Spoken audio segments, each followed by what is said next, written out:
Good morning, god damn it. Alright, fucking piss and vinegar day 21. So, chest and tricep day. I'm warming up my rear delts with the big lock. The lock big three. It's a good warm up. Gets the rear delts and rotator cuff and all those different posterior muscles that are really important for stabilizing the bench. And God knows I have a fucking unstable bench press, especially on my right shoulder. So I really need to do a lot of stabilization stuff before I bench press. Yeah, today's bench press was a bit depressing. I mean, it's always depressing because I don't feel it in my pecs, and I've lost a very, very marginal amount of strength on my bench press, but still got to do it just to at least maintain it. Hopefully it will go back up when I start bulking. It's funny, I'm at my best, I did 160 kilos for one rep, and when I was doing 160 kilos for one rep, I was dumbbell incline pressing 40s for 5 reps. And now my max bench press is probably only like 110, 115 if I'm lucky, so about 50 kilos of strength loss. And yet my dumbbell incline press, not only is it stronger than my barbell press, which is absurd, my dumbbell press is about the same strength as it was when I was 22 kilos heavier and 50 kilos better at my bench press. So my bench press has gone down, but my dumbbell press has maintained, so that's really good. And honestly, that's probably more important because the dumbbell press I actually feel in my pecs, whereas the bench press is purely ego. Or in my case, it's purely ego destroying because I'm so bad at it now. So I'm doing some dumbbell unilateral presses here for my right shoulder just to get the stabilizers because my right shoulder gets really unstable on the bench press. And then, yeah, doing a warm-up. I think I missed, I might have cut out one of my warm-ups, but that's okay. I just do 2 warm-ups, barbell weight.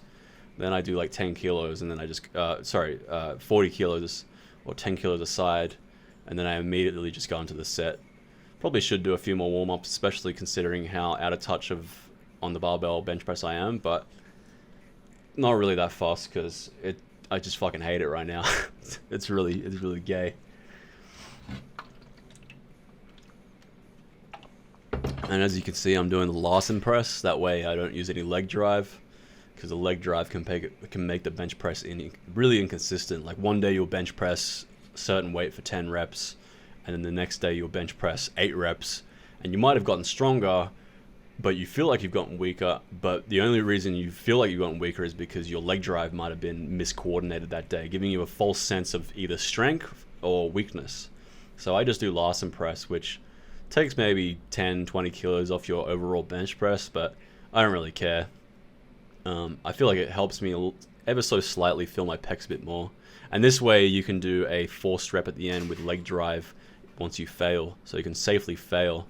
I mean, sort of safely fail. Still don't take the clips and put them on the bench press, because if you fail and you can't get it up with the leg drive and you have clips on, you're going to do the painful roll of death. It's much easier just to abort the plate sideways.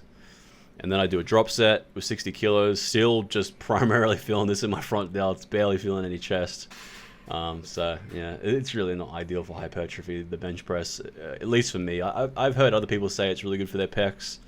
I've never felt this shit in my pecs, and as time goes on, I feel it less and less in my pecs. And then I drop down to a measly 40 kilos, fully burnt out. Yeah, not much to that. I noticed recently my wrist started hurting when I do bench press, so I might start strapping them up again. There's no shame in using straps if the bench press hurts your wrists, which it very much did hurt my wrist, which will take away from my muscle connection. Then I move into some very slow up and down tempo incline press. So high incline, 5 seconds up, 5 seconds down. And when you take the tempo to this speed, you don't need drop sets or rest pauses as much, because you get way more time and attention when you slow the tempo down. I'm having a stroke once again. There's something wrong with me at the moment. I'm so carb depleted. But when you slow the reps down this much, you don't need drop sets or forced reps because you've gotten adequate time and attention. I only get like 6 reps here, but 6 times 10, 60 seconds of time and attention. It's still more time and attention than most people get doing straight weight.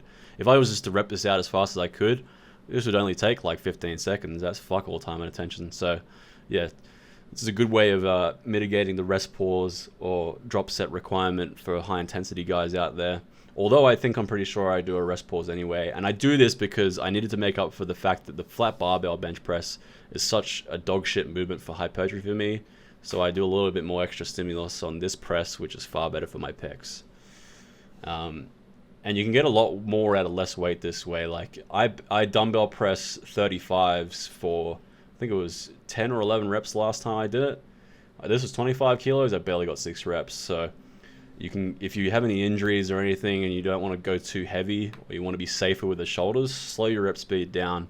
You have far less shearing, torquing forces on your joints, and it will be far safer, and you'll accumulate more time and attention. And it's very painful. It's very intense doing these slow reps.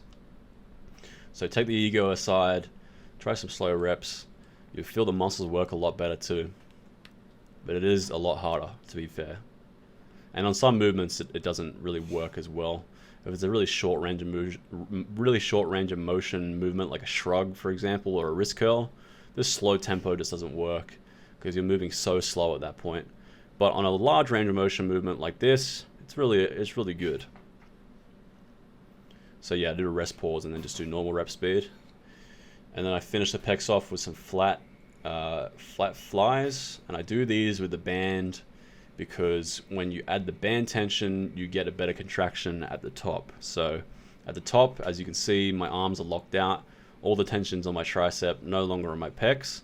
Whereas when you put the bands there, it allows you to feel the pecs a bit better with a squeeze at the top.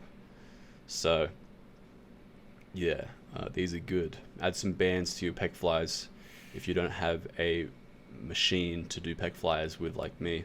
Hopefully one day I'll get a cable crossover, and I really like cable crossovers. Those hit my pecs the best out of anything, but this is the second best option for me to isolate my pecs.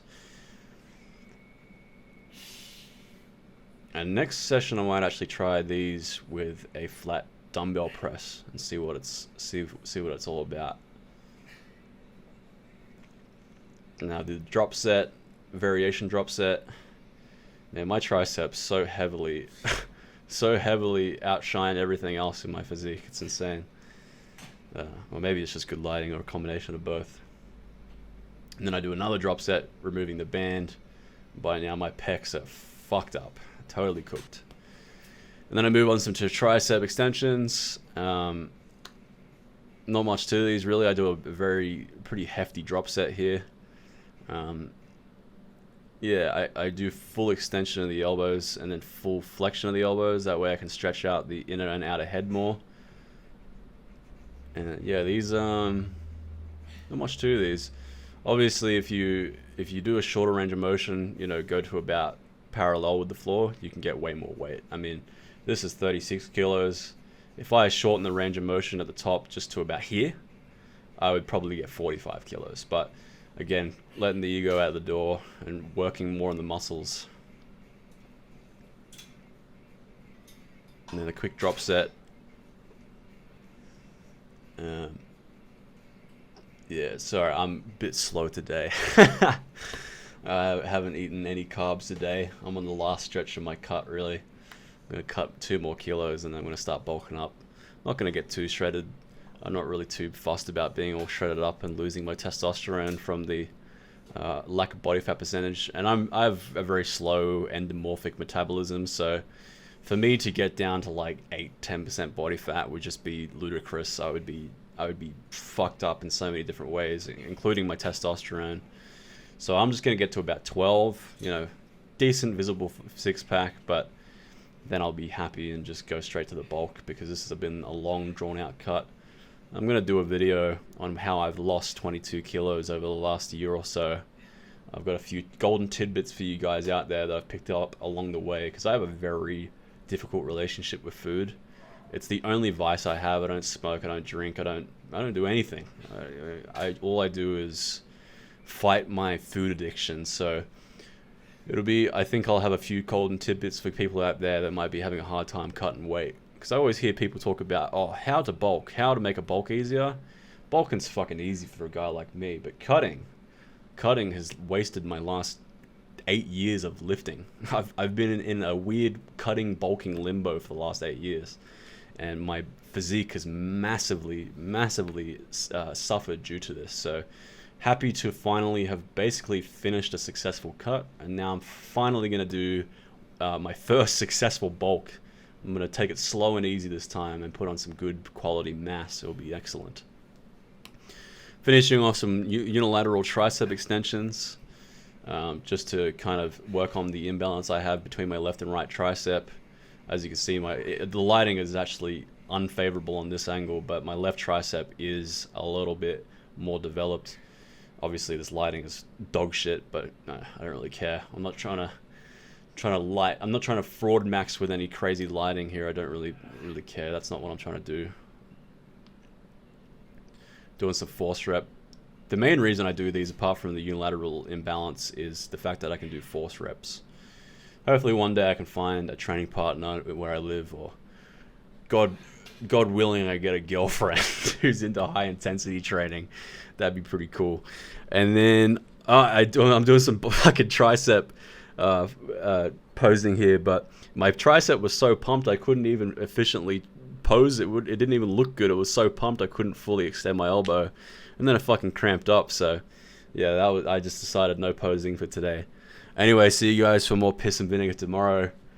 Have a good one.